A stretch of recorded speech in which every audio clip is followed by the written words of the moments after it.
पाहणार आहोत टॉप 9 राजकीय बातम्या।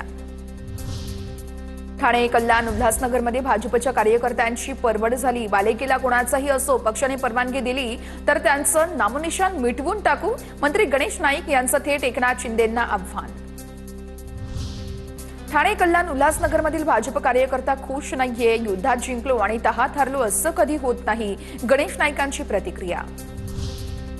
मी माफी मागितली नाही, जबाब नोंदवला। मुंब्रा हिरवा करू म्हणणारा एमआयएमच्या नगरसेविका सहर शेखचं वक्तव्य। तर एमआयएम नगरसेविका सहर शेखचं तेच चिथावणीखोर वक्तव्य करत इम्तियाज जलील यांनी वाद वाढवला।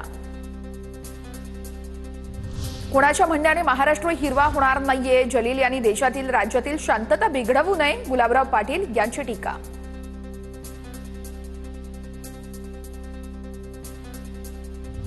लोकशाहीची हत्या करून शिंदे भाजपचं सरकार स्थापन करणाऱ्या महाशयांना पद्मभूषण। महाराष्ट्राचा अपमान करणाऱ्यांचा भाजपकडून सन्मान केला जातोय।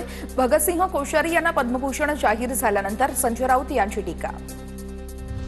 1 महिन्यामध्ये साताऱ्यात तिसऱ्यांदा ड्रग्ज सापडलं, आता तरी मुख्यमंत्री ड्रग्ज प्रकरणी कारवाई करणार का, सुषमा अंधारे यांचा सवाल। शरद पवार म्हणजे राष्ट्रद्रोह, पवार म्हणजे महाराष्ट्राला आणि देशाला लागलेली कीड। संभाजी भिडे यांची शरद पवार यांच्यावर वादग्रस्त टीका। लातूर जिल्ह्यामध्ये ठाकरेंच्या शिवसेनेला खिंडार। औसा तालुक्यातील माजी आमदार दिनकरराव माने आज भाजपात पक्षप्रवेश त्यांचा झालेला आहे।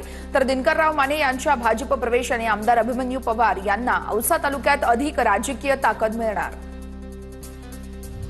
स्वाभिमानी शेतकरी संघटनेच्या सांगली जिल्हाध्यक्षांचा भाजपात पक्षप्रवेश। राजू शेट्टी यांचे विश्वासू महेश खराडे यांच्या हाती कमळ, तर चंद्रकांत पाटील यांच्या उपस्थितीमध्ये खराडेंचा शेकडो कार्यकर्त्यांसह भाजपात प्रवेश।